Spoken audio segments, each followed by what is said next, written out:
ஏய் யார் நீ? மேலூர் கோவிந்த மன்னன் இருக்கிற நீ மேலூர் ஒரு வகையில கோவிந்தனுக்கு பேரனாண்டா கூட எனக்கு ஒரு ஒரு உறவுமுறை இருக்கு. சரி சரி, அதோட அப்புறம் பேசிக்கிறோம்.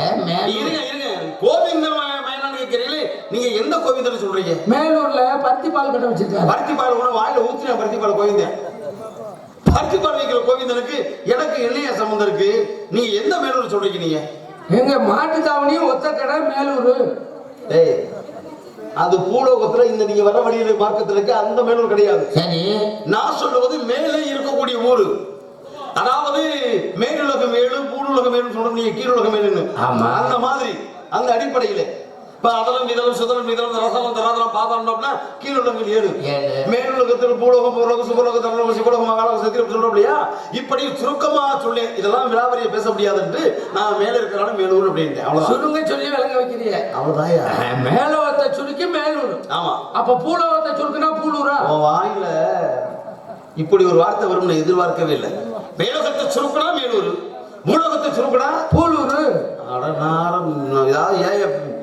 எதிர்ப்பதம் என்பது சரியா இருக்கணுமையா? இந்த உலகத்துல பிறந்துட்டோம். ஆமா, பிறப்பு அப்படின்னா அந்த எதிர்ப்பதம் என்ன? இறப்பு. ஆணுன்னா பெண்ணு, மேடுன்னா பள்ளம், உயர்வுன்னா தாழ்வு, ஏழை என்றா பணக்காரன், வரவுன்னா செலவு, இன்பம்னா துன்பம், இப்ப இரவுன்னா பகல். இப்படி எல்லாமே இரண்டு கிடக்கும்போது மேலே எதிர்ப்பதம் என்ன? மேலேக்கு எதிர்ப்பதம் கீழே. அப்ப நான் மேலூர் நீ அதுக்கு எதிர்ப்பது என்ன சொல்லியிருக்கணும்? கீழே தான் சொல்லியிருக்கணும். மேலூர்னா கீழூர். அப்ப நீ ஜவுரி ஒண்ணுமா போட்டுக்கிட்டு இருக்க இல்ல, அப்படின்னு சொல்லலாம் இப்படின்னு சொல்லலாம். அப்படிலாம் சொல்ல முடியாது. எதிர்ப்பதம் சரியா இருக்கணும். இப்படிதான் போகணுங்கிற வழி மனமுறை இருக்குல்ல. எப்படி எப்படி போக கூடாது? ஏண்டா அறிவாளிக்கு அறிவாளி 3 வழி, அறிவாளிக்கு முட்டாளுக்கு 2 வழி, முட்டாளுக்கு முட்டாளுக்கு 1 வழிதான். அந்த ஒரு வழியா போயிடக்கூடாது. இருக்கட்டும். அப்போ கீழூருக்கு வந்திருக்கீங்க. ஆமா, நீங்க வந்தது குட்டி யானையா சேகாட்டாவா? ஏய், அதெல்லாம் மனிதர்கள் பயன்படுத்தக்கூடிய வாகன மார்க்கமியா. அடியர் வந்து போறது ககன மார்க்கம். ககன மார்க்கம். நீங்க வருவது போவது யாருக்கும் தெரியாது. அப்ப சித்துக்களை கற்றவர். அஷ்டமா சித்துக்கள் 1 2 8 வகை சித்த கட்டுறது ஞானி. 8 வகை சித்துக்கள். ஆமா, சரி. அடி மாமாக்கு மாட்டாக்கு கரிமா பிராப்தி பிரகாவி சுத்த சித்தம் சொல்றாங்களே, அப்படி 8 வகை சித்துக்கள். சிறுச பெருசாக்குவோம், பெருச சிறுசாக்குவோம், லேசான பொருளை கனமாக்குவோம், கனமான பொருளை லேசாக்கிடுவோம், தண்ணி மேல நடப்போம், நெருப்ப குடிப்போம். அப்ப கூடு விட்டு காற்றோடு காற்றாக பயணிப்போம். இது கடைசிதான் பிரகாமியம். ஏன்னா அந்த காயம்ன்றது உடம்பு இல்லையா? தன் உயிரை ஒருத்தர் தெரியும் செத்து போன வச்சுக்கோங்க. அந்த இறந்தவருடைய உடம்புக்குள்ளே என்னுடைய ஆன்மாவை செலுத்தி அவர் போல நடமாடுவது. இதுக்கு பேர் தான் கூடு விட்டு கூடுவாதல், பிரகாமியம் என்பார்கள். கூடு விட்டு கூடுவாய். இப்படி சித்துக்கள் எனக்கு எல்லாம் தெரியும். இப்படி இறைவன் உங்களுக்கு 8 வகை சித்துக்களை கொடுத்திருக்காரு. பூலோகத்துல மனுஷனுக்கு பாருங்க எப்படி இறைவன் ஒரு சித்தை கொடுத்திருக்கேன். உங்களுக்கா? ஆமா. இது உங்களுக்கு எப்படி? அதாவது ஆங்காரம் உள்ளடக்கி 5 சுற்றறுத்து தூங்காமல் தூங்கி சுகம் பெறுவது அப்படின்ற அந்த உள்ளடக்கக்கூடிய 5 அடக்கக்கூடிய தன்மை வாழ்ந்தவர்களுக்கு தான் இந்த சக்தியினுடைய பலன் கிடைக்கும். நீங்க எப்படி அடக்கிருக்கீங்களா? இல்ல சாமி, நாங்க ஒரு வகையில் அடக்கிருக்கோம். அடக்காம ஒரு வகையில சொல்லக்கூடாது, 5 வகையில அடக்கணும்னு சொல்லிட்டேன். நீங்க அடக்கினா தான் அது கிடைக்கும். சரி, இருக்கட்டும். நீ அப்படி ஒரு சித்தியை தெரிஞ்சுக்கல, அது என்ன சித்து? நீங்க வந்து கூடு விட்டு கூடு வாய்வோம், நாங்க வந்து வீடு விட்டு வீடு வாய்வோம். விளக்கமா தெரிஞ்சு வாங்கணும். வீடு விட்டு வீடு போனா தானே எப்படி வாங்க முடியும்? இல்லை சாமி, நீங்க தப்பான நான் அப்படி கிடையாது. அப்புறம் எப்படி சொல்றீங்க நீங்க? கருத்துக்கள் எப்படி? இப்ப நமது 23ஆம் தேதி DS ராஜப்பா மிருதங்க சக்கர குரு பூஜை விழா. ஆமா, அந்த மிருத ராஜப்பா சக்கரவர்த்தி பத்திரிக்கை அடிச்சிருக்கீங்களா இல்லையா? ஆமா, பத்திரிக்கை அடிச்சு அப்படியே வச்சிருந்தா போதுமா? சரி, உங்ககிட்ட கொடுக்கணும். ஆமா, நீங்க சங்கத்துக்கு வராட்டம் உங்க இல்லத்துக்கு வரணும். கண்டிப்பா இல்லத்துல கொடுத்துட்டு அடுத்து அந்த பத்திரிக்கையை எனக்கு கொடுக்கணும். உண்மைதான். அப்ப ஏன் இல்லத்துக்கு வரணும். அப்ப வீடு விட்டு வீடு வாயும்.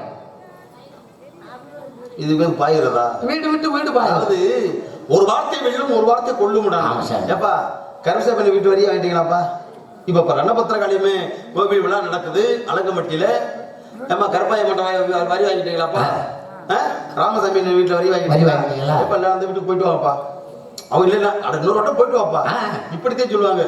இன்னொரு வீடு போய் விட்டு பாஞ்சிட்டு வாப்பாட சொல்லுவாங்க. அது பூரா பேச்சு. அதைத்தாயா கேட்கிறேன். வீடு விட்டு அதனாலதான் நான் சொன்னேன், வீடு விட்டு வீடு பாய்கிறது என்பது வேற அர்த்தத்தை குறிக்கும். சரியா? அதனாலதான் அந்த இடத்துக்கு போகாம நாங்கள் எங்களுடைய சன்மார்க்க ரீதி வேற, உங்களுடைய குடும்ப சம்சாரி வாழ்க்கை வேற. அதனால இந்த இடத்துல அடிக்கடி ஒரு பிரம்மச்சாரி சொன்னேன், நாரத மகரிஷி. ஆமா, உங்களுக்கு தொழில் கழகம் செய்வது, கழகத்தின் மூலமாக உலகத்துக்கு நல்ல கருத்துக்களை செய்வது. ஆரம்பம் கழகம், முடிவு நன்மை. மூத்தோர் சொல் வாக்கும் முதலில் முன்னாடி நினைக்கும். அப்ப நல்ல கழகம் பண்ண வந்திருக்கு. கண்டிப்பா. உங்க அப்பா பேரு? அப்பா பேரு பிரம்மா. பிரம்மா. அவருக்கு தொழில் படைப்பு, ஜீவ உற்பத்தி, சிருஷ்டிகர்த்தா. அப்போ உங்க அம்மா பேரு கலைவாணி. கலவாணி மையன். உங்க ஆத்தா கோடீஸ்வரி, எங்க அம்மா களவாணி. களவாணி என்னடா? கலைவாணி, கலைகளுக்கெல்லாம் அதிபதி. ஆமா, ஆய கலைகள் 64 இல்லவா? அதை ஏய உணவுக்கு எடுத்து காட்டியவள் என்னமை சரஸ்வதி. தமிழ் செல்வியுடைய புத்திர சரஸ்வதி. அம்மா சரஸ்வதி. நாமகள், தேன்மொழி, கனிமொழி, எத்தனை பேருடைய 1008 திருநாமங்களுடைய தாய்க்கு. சரஸ்வதி தான் தோரங்குறிச்சியில கரும்பு ஜூஸ் கடை வச்சு கரும்பு ஜூஸ் வாங்கி வாயில ஊத்த வேண்டிய. டேய் உயர, உனக்கு மரியாதைடா. அப்புறம் நான் பொறுமையா இருக்கிறேன், நீங்க தேவையில்ல பேசிக்கிட்டு இருக்க. சரஸ்வதி எங்க அப்பா கேட்டா வேலூர்ல பருத்தி கடை வச்சிருக்கான்ற, எங்க ஆத்தால கேட்டா தோரங்குறிச்சியில கரும்பு ஜூஸ் கடை வச்சிருக்கான்ற. அப்ப எங்க அக்கா இருக்கிற வேலை இல்லையா? கூழ் கடையா? கூழ கடை வந்து ஏதாவது வந்துடப்பேன். எங்க அம்மாவுடைய பேரு இந்த உலகத்துல ஒரு பெண்மணிக்கு வச்சிருப்பாங்க சரஸ்வதின்னு. அதுக்காக அவ எங்க ஆத்தாக்க முடியுமா? ஆனா உலகத்துல எல்லா பெண்களையும் நான் தாயா மதிப்பேன், அது வேற. அப்ப தமிழ் செல்வியுடைய புத்திர. ஆமையா, கலைச்செல்வி எல்லாமே கலையரசி எல்லாமே எங்க அம்மா. உயிரெழுத்து 12, மையெழுத்து 18, உயிர்மை எழுத்து 216, ஆயுத எழுத்து 1. ஆக மொத்தம் 247 எழுத்துக்களுக்கு சொந்தக்காரி எங்க அம்மா தான். ஓ, தமிழ் செல்வியுடைய புத்திரனா? ஆமாய்யா. அப்ப உங்க அப்பாவுக்கு கல்வியை தரக்கூடிய வேலை. கண்டிப்பா தானே எங்க அம்மா தொழில். உங்க அப்பாவுக்கு அது மட்டும் கிடையாது, நாமகள். கேட்பினும் அப்பொருள் மெய்ப்பொருள் காண்பது அறிவல்லவா? நீ பேசுறதுக்கு சுருக்கமா சொல்றப்போ உன் நாவில் கூட என் தாய் தான் குடியிருக்கிறார். அதனாலதான் நீங்க என்ன பேசுறீங்க. எங்க அம்மா வந்து இந்த உலகத்தில் உள்ள ஜீவன்களை நாவில் குடிகள் எல்லாரும் பேசுற சக்தி எல்லாம் ஊமையாத்தான் போகணும். அதனால எங்க அம்மா தான் எல்லா இடத்துலயும் இருக்கிறார். அப்போ உங்க அப்பாவுக்கு படிப்பு தொழிலே முன்னை படிச்சது எங்கப்பா, மண்ணை படைச்சது எங்கப்பா, புள்ளை படைச்சது எல்லாமே. புல்லுக்கு எத்தனை அறிவு? ஓரறிவு. புழு பூச்சிக்கு ஈரறிவு. நீரில் வாழக்கூடிய மீனுக்கு 3 அறிவு. பறவைகளுக்கு 4 அறிவு. விலங்குக்கு 5 அறிவு. மனிதர்களுக்கு 6வது பகுத்தறிவு. உங்களுக்கு என்பவர்களுக்கு 7வது அறிவு. அரண பத்திரகாளிக்கு அதுக்கு தான் 8வது அறிவு. ஏன்னா இறைவனின் அறிவை யாரும் எட்டி பிடிக்க முடியாது. எனவே அதுக்கு தான் 8வது அறிவு. யாருக்கு 8வது? ஏன் அந்த அறிவை பார்க்க முடியுமா? இப்படி அறிவு ஜீவன் அடிப்படையில் உங்க அம்மா படைச்சாங்க. இப்ப எங்க வீட்டுல எங்க அப்பா படைச்சது அதுவே எங்க அப்பா தான். எங்க அம்மா படைச்சது எல்லாமே எங்க அப்பா தான். அப்ப என்னைய படைச்சது அதுவும் எங்க அப்பா தான். அப்ப எங்க அப்பா புத்தானத்தை சந்தைக்கு போயிட்டாரா? புத்தானத்தை சந்தைக்கு போனானா? திருப்புவனம் சந்தை திரும்பி எண்ணி வந்த கதையா இருக்கிற. புத்தானத்தின் சந்தைக்கு ஏடா உங்க அப்பா போகணும்? புத்தானத்தின் சந்தைக்கு வந்து நீ பிறப்பது காரணமா? அப்படி இல்லையா? நீ இன்னமும் அதாவது நீ வந்து அப்படியே கொஞ்சம் இளமறை காய்மறையா கேட்டுக்கிட்டே இருக்க. அதை தெளிவா நான் சொல்லிடுறேன். அதாவது உங்க அப்பா நீங்க சந்தைக்கு பொதுவாக தெரியுமா உங்களுக்கு? உலகம்ன்றது ஒரு சந்தை தாயா. இந்த சந்தையில 2 நடந்துகிட்டே இருக்கு. இது யாராலும் மறுக்க முடியாது. வரவு செலவு, அதாவது வாங்குறது விற்கிறது, இது நடக்கிறதுனால சந்தை. அப்ப இந்த உலகம் என்று சொல்லக்கூடிய சந்தையில தினசரி அன்றாடம் விற்கிறது வாங்குறது தெரியுமா? வாங்குறது என்பது ஜீவ உற்பத்தி பிறப்பு, விற்கிறது என்பது உலகம் விட்டு போவது இறப்பு. இது நடந்துகிட்டே இருக்குது உலக சந்தையில. இன்னும் சொல்லப்போனா உலகம் என்னும் ஒரு நாடக மேடை. அதில் எல்லோருமே நடிகர் தான். காலையில கோவணத்தை கட்டிட்டு கலப்பை தூக்கிட்டு வயக்காட்டில் போய் விழுகிறானா அது ஒரு தோற்றம், அவன் ஒரு நடிகன். வர மும்பட்டி எடுத்து வரப்ப விட்டானா அவன் ஒரு நடிகன். அந்த தோற்றம் இப்ப திடீர்னு நீ போய் ஒரு மம்பட்டி தீட்டு வந்து நின்றேனா, அடையப்பா பப்புன் சம்மோராகா ஆடிக்கிட்டே இருந்து திடீர்னு மம்பட்டி தீட்டு நம்ம விவசாயி மாதிரி வந்துட்டாரியா, அப்ப தோற்றம் தானே, அது ஒரு நடிப்பு. இது மாதிரி எல்லாருக்கும் கீரை விற்கிறா, மாம்பழம், எல்லாமே ஒரு தொழில். ஆக செய்யும் தொழிலை தெய்வமான கருதணும். உழவுக்கும் தொழிலுக்கு வந்தரி செய்வோம் என்பார்கள். அது மாதிரி எல்லாமே இடத்துல. ஆனால் பிறப்பதற்கு காரணம் ஏதேன்னு சொன்னேன். அண்டபடி சொல்லக்கூடிய உடம்புல பிண்டத்தை பிடிச்சு போறது எங்க அப்பா, தெண்டத்தை குலைக்கிற உங்க அப்பை. அதனால இந்த பிறந்த கண்டத்துல பிறக்கும் போது எல்லாரும் முண்டமா பிறந்தோம். அதே சொல்லுவாங்க, பிறக்கும் போதும் முண்டம், இறக்கும் போதும் முண்டம், நம்ம இடையில என்னத்தடா கண்டான்? ஒண்ணும் இல்லையடா. என்னத்தை கண்டான்? ஆமா, 5 ஏக்கர்ல மாந்தோப்பு வச்சிருக்கேன். இருக்கட்டுமே. ஆமா, நான் இடைய வண்டியில ஒரு காம்ப்ளெக்ஸே என் காம்ப்ளெக்ஸ் இருக்கட்டும். எல்லாம் இறக்க கூட வரப்போகுதா சொல்லுவாங்களே. எங்க அப்பன் புத்தானத்துக்கு அங்கிட்டு மேற்கால கருமலை பக்கத்துல பாத்தீங்கன்னா 500 ஏக்கர் மலையை சுத்தி வாங்கி போட்டிருக்காரு. இங்கிட்டு பாத்தீங்கன்னா நல்ல நீர் பாசனம். துவரக்குறிச்சிக்கு தெற்க பாத்தீங்கன்னா அங்கிட்டு பாருங்க 30 ஏக்கர் நடந்தபடி போற வெள்ள நிலைமையா 30 அடிக்கலாமையா. அப்ப இந்த பூமாதேவி நீங்களா வெள்ளை கொடுத்து வாங்கிருக்கீங்க. இப்ப சொல்லும் போது அந்த பூமி சொல்லுமா, உங்க அப்பனை வாங்க போல, உங்க தாத்தனை வாங்கினவே நான், உன் பாட்டனை வாங்குறவன் நான், உன்னை வாங்க போறது நான் தான் நடந்து பூமி சொல்லுமா. இது மாதிரி உருவான சொத்து ஒரு சுருபம் விழாவாரியாக பேசுவதற்கு நேரங்கள் இல்லை. இதனால் கூட உன் கேள்விக்கு நான் பதில் சொல்ல வேண்டிய கால சூழல் நான் இருக்கிறேன். அதனால இந்த உலகத்தை படைக்கிறது எங்க அப்பா தான், எல்லா உற்பத்தி காரணம் எங்க அப்பா தான். அனைத்து ஜீவன்களும் உற்பத்தி இருக்கட்டு சாமி. நிறைய பேசலாம்னு வந்தேன். ஆமா ஆமா, ரணபத்திர காளி அம்மனுக்கு திருவிழா. இப்போ அந்த போர்டுல பார்த்தேன், வராகி அம்மன் இருக்காங்கல்ல, வாராகி. அதுக்கு ஏன் சாமி வாராகி அம்மன் பேர் வந்துச்சு? எதையாவது ஒண்ணு கேட்டுட்டு தான் இருப்பேன். ரணபத்திரகாளின்னு ஒரு பேச்சு ஆரம்பிச்சாச்சு. இல்ல, மடப்புறத்து காளியம்மன், சிந்தலக்கரை காளி, வெட்டுடைய காளி. சிந்தலக்கரை என்பது ஊர் பேரு, மடப்புறம் என்பது ஊர் பேரு. பொதுவா காளியம் என்றது தெய்வத்தின் பெயர். ஆனா அதுல ரணபத்திரகாளி, வெட்டுடைய காளி, அதுக்கு ஒரு காரணம் இல்லை. ஏன்னா ஆங்கிலேயர்கள் ஆட்சியில் அடிமைப்பட்டு கிடக்கும் பொழுது அந்நியர்கள் எல்லாம், அந்த ஆங்கிலேய பெருமக்கள் என்ன பண்ணாங்க, நம்ம வீரமங்கை வேலுநாச்சியாரை விரட்டி வந்தாங்க. காட்டுக்குள்ள பூரா காட்டு பகுதி. அவரை விரட்டி வரும் பொழுது அந்த இடத்துல 4 பாதைகள் அப்படி பிரியுது. ஆனா குதிரை கால் குளம்படி தெரியுது சார் இடம். ஆனா அந்த இடத்துல போகும்போது தடம் தெரிஞ்ச உடனே தெரியாம ஒரு சில மரத்தின் காத்து போட்டு மணல் வளர்ந்து அந்த நிலை வந்த பொழுது கேட்கிறாங்க. அந்த ஆகிய குதிரை கேட்கிறாரு. அந்த யார்கிட்ட கேட்டானா, அந்த இடத்துல ஒரு ஆடு வைக்கிற சிறுமி உடையாள் என்ற பெண்ணு. ஏமா இந்த வழியா ஒரு பெண்ணு குதிரையில போனாங்களான்னு. ஆனா போனது தெரியும். அந்த அம்மாவை பார்த்து அந்த பொண்ணுகிட்ட பேசிட்டு தான் போறாங்க. ஆனா என்ன சொன்னா, தெரியும், மறக்கல அந்த பிள்ளை, தெரியும், ஆனா சொல்ல மாட்டேன்ட்டான். வீரமா சொன்னான். அப்ப ஆங்கில கோபுரத்தை பாரு, போன திசை சொன்னா உன்னை உயிரோடு வெட்டுவேன், இல்ல உன்னை கொன்றுவேன். என் தலையவே நீ வெட்டினாலும் நான் காட்டி கொடுக்க மாட்டேன்னா சொல்லி முடல உடனே தலையை வெட்டி விட்டேன். யாரும் உடையாள் என்ற ஆடு மேய்க்கிற சிறுமியை. அப்படி தலையை வெட்டுப்பட்டதால் அந்த இடத்திலே அவ தெய்வமாக ஆகிவிட்டால். அதனால்தான் வெட்டு உடையாள் காளி. வெட்டுப்பட்டதனால் உடையாள் என்பவள் அதை வெட்டு உடையாள். அவள்தான் பின்னாளிலே இன்று காளியம்மனாக நமக்கு காட்சி கொடுத்து கருணைமலை பொழுது கொண்டிருக்கிறார். இது வெட்டுடையார் காளியம்மன். ரணபத்திரகாளி அந்தகாசுரனை அழிப்பதற்கு அழித்து அவனை மாலை மண்டை ஓடுகள் எல்லாம் மாலையாக போட்டுக் கொண்டான். காளி மதத்துல பார்த்தீங்களா, கழுத்துல வெறும் மலை மண்டை ஓடுகளா இருக்கா? அது என்ன காரணம்? உலகத்தில் தீங்கு செய்த அந்தகாசுரனை அழிப்பதற்காக. அது ஒரு ரணபத்திரகாளி. ஏன்னா ரணம் என்ன, காயப்படுத்தி அவனை வெட்டுப்பட்டு கொண்டான். ஆனா அதையும் மீறி நீங்க கேட்கிறீங்களே வாராகி அம்மன். வாராகி என்பது யார் தெரியுமா? இதுக்கு ஒரு பெரிய சரித்திரம் உண்டு. ஆனா இந்த இடத்த கண்டிப்பா நம்ம சொல்லித்தே ஆகணும். சரி சார். அதாவது வேதங்களை அசுரவர்த்தனப்பட்டவன் உள்ள இழுத்துக்கொண்டு கடலுக்கு அடியில் கொண்டு போயிட்டான். இந்த வேதங்களை மீட்டி வரணும். மீட்டுவதற்காக எங்கள் பாட்டன் இருக்காடிய நாராயணன், அவன் எடுத்த அவதாரம் தான் வராகம் என்ற பன்றி அவதாரம். அந்த வராக பன்றி அவதாரம் இருக்கு இல்லையா, அதை எடுத்துத்தான் போய் வேதங்களை மீட்டி வந்தார். அப்ப அந்த வேதங்களை மீட்டும் பொழுது அதே ஆக்ரோஷோடு கோபத்தோடு இருக்கின்றார் யாரு? நாராயணன். அவரை சாந்தப்படுத்துவதற்காக மகாலட்சுமி என்ன பண்ணா, வாராகி என்ற ஒரு பெண் அவதாரம் எடுத்து அவரை ஆலிங்கனம் செய்து அவரை ஆசுவாசப்படுத்தி கோபத்தை தடுத்து கொண்டார். இதுதான் வாராகி அம்மனுடைய தோற்றம். ஆனா இது இன்னொரு விஷயம் இருக்கு. அதை இந்த இடத்துல நீங்க ஏன் கேட்கறீங்க தெரியுமா? விஷயம் இருக்கியா? இந்த இடம்னா நம்ம அடங்கப்பட்டிக்காக நான் சொல்லல. நீங்க இருக்கிறது தொண்ட நாடு. இந்த தொண்ட நாடு இருக்கிறது எங்க? சோழ நாட்டுக்குள்ளே. சோழ நாட்டுடைய தலைநகரம் தஞ்சை. தஞ்சையிலே விட்டிருக்கிறவன் எம்பெருமான் பெருவுடையார் என்று சொல்லக்கூடிய பிரகதீஸ்வரர். இந்த தஞ்சையினுடைய பிரகதீஸ்வரர் ஆலயம் இருக்கு இல்லையா, தஞ்சை பிரகதீஸ்வரர் ஆலயம். இதை இந்த கோவிலை கட்டி நிர்மாணிக்கிறது, அப்படி இதை நிர்மாணிக்கக்கூடிய இடத்தை தேர்வு செய்தது இந்த வாராகி. ஆமையா, எப்படின்னா எந்த இடத்துல கோயில் கட்டலாம் அப்படின்னு சோழ மன்னன் படி சிந்தனை இருக்கான். பெரிய ஆலயத்தை கட்டணும், உலகமெல்லாம் வியக்கக்கூடிய வகையில் இருக்கணும் அப்படின்னு எண்ணம் இருக்கு. பல தரப்பார் சிந்தனை. இரவுல தூக்கமே இல்லை, கண்மணிக்கல.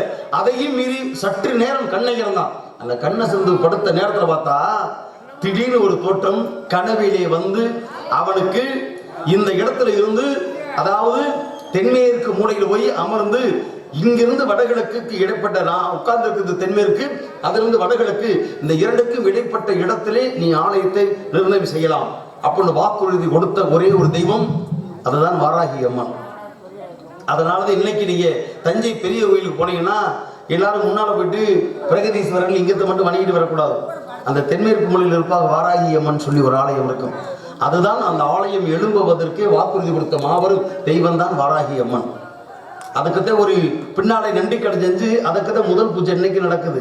சில பேருக்கு தெரியாது. அதைத்தான் நம்மளால சொல்லலாம். நீங்க திரைப்படத்தில் பார்த்துருப்பீங்க, நகைச்சுவை ஒரு வருஷம் பண்ணாங்க பாருங்க. பன்றிக்கு நன்றி சொல்லி குன்றின் மேல் ஏறி நின்றால் வென்றிடணும் குலசேகரனை.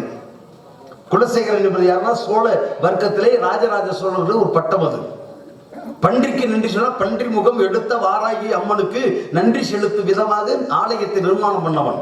அதாவது பன்றிக்கு நன்றி சொல்லி குன்றின் மேல் ஏறி நின்றார் அந்த கோபுரத்தை காண்பதற்கு வென்றிடலாம் குலசேகரனை. இதுல ஒரு அர்த்தம் இருக்கு, இன்னொரு அர்த்தம் உள்ள இருக்கு. அதெல்லாம் அப்புறம் பேசிக்கிறோம். நன்றி. காலதாமதமாக வரப்படுது. ஆளோடு சோ சத்தம் கேட்டது. பாடியதியா? ஒருவருக்கு இருவர் உள்ளே இருக்கிறார். ஒரு தெரியாது தெரியாது. ஒன்று என் கூட பிரமாத சகோதரி. அப்படியா? கூட பிறந்தது பரச்சொல்லியா பார்க்கலாம்.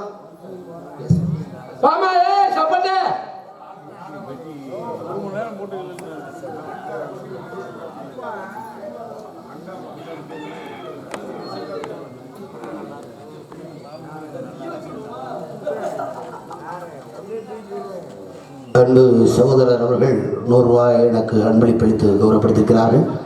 அன்பு உள்ளங்களுக்கு நன்றி. நன்றி கலந்த வணக்கம்.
ஆத்தாடியாப்பா பிரம்மச்சாரி பிரம்மச்சாரி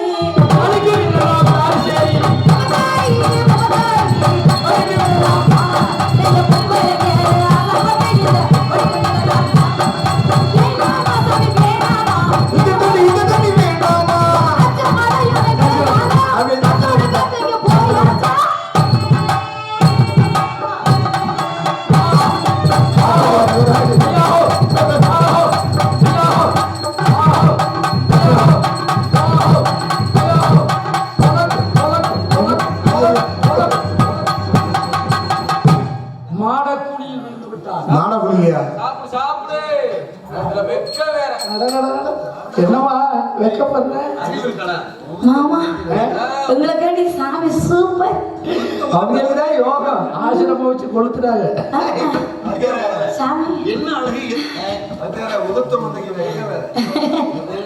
இன்னைக்கு ஒண்ணு அம்புட்டி உதத்துட்டேன் என்ன அழகு எத்தனை அழகு கோடி மணல் குட்டக்கூடிய அழகு நீங்க அம்மா அம்மா சொல்ல இல்ல புண்டாட்டியா புடிக்கிற சாமி அட சாமி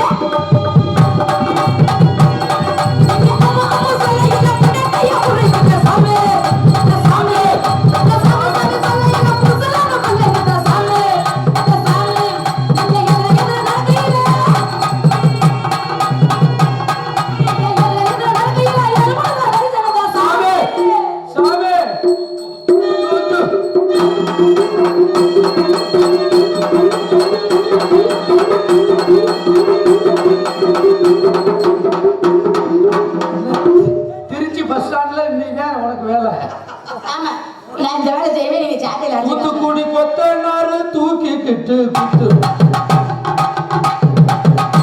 நல்ல வார்த்தை பேசுறீங்க ஏன் அப்படி பேசுறீங்க என்ன மாமா சரி இருக்கட்டும் மாமா ஏக்கமெல்லாம் அங்க ஒரு பக்கத்துல வச்சுக்கிட்டு ஏன்னா உன் நோக்கமே சரியில்லை ஏன் மாமா நீங்க கலைஞர் இருக்க பார்க்கணும் செத்த நேரம் போலாமா செத்தனா வள்ளிகண்ணே துணைக்கு வர மாட்டீங்களாக்கும்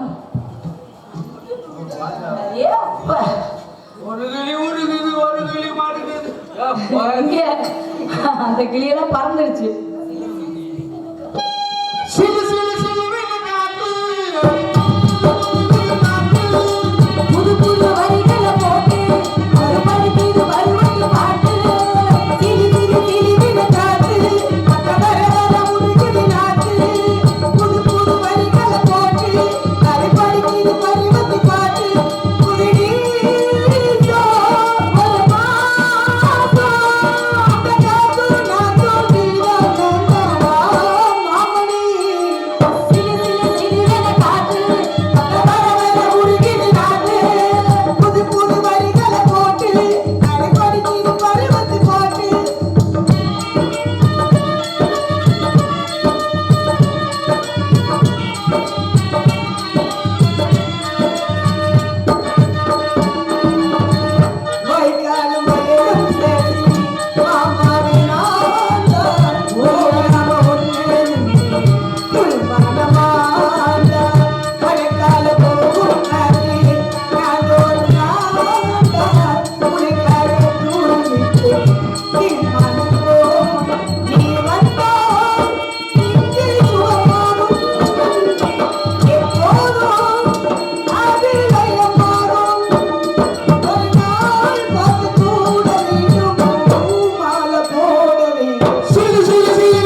வந்திருக்கு. அந்த தவளையை போட்டு இந்த பாடம் அன்பு சகோதரா சகோதரி இந்த காரணம் என்னது? நமது இடத்துக்கு பிரமா வலதோடு இருந்து தோட்டி வைத்தவன் நாரத மகர்ஷி வந்திருக்கிறார். பிரம்மாவை புத்திரரா? கலைமாறி வைத்தனா? அவரேதான். வைத்தார்கள் பாரு. வாங்க சாமி மூக்கையா.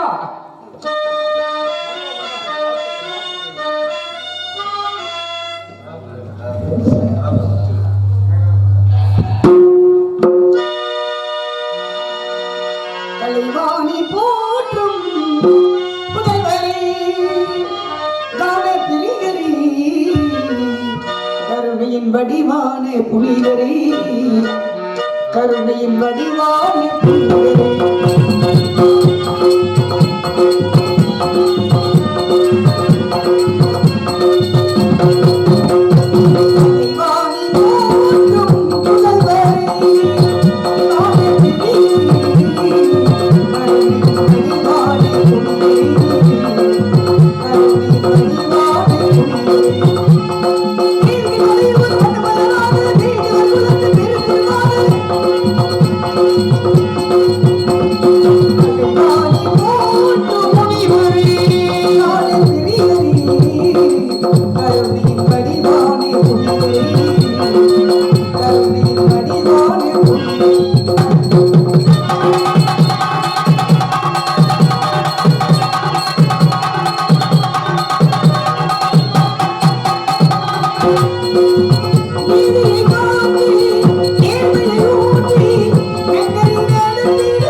இனிமையான நாடம்பாடி இன்புற்று வழங்கி ஆரணிக்கு நீ வாழ்க என்று உன்னை வாழ்த்துவது என் கடமை என கருதி ஒப்புடன் முகமலர்ந்து உபசரித்து உண்மை பேசி ஒப்பீடா போலிட்டால் உண்பது அமதமாகும் என்ற ரீதியிலே நீயும் ஒரு நல்ல தோழி அனைவரும் கொடுத்த வரவேற்பு கிட்ட மெத்த மகிழ்ச்சி கருதி இருப்பினும் உன்னை வாழ்த்த வேண்டும்.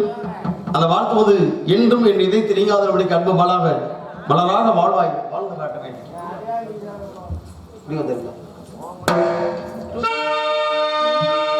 அன்பு மலர்களே நம்பியிருங்களே நாளை நமதே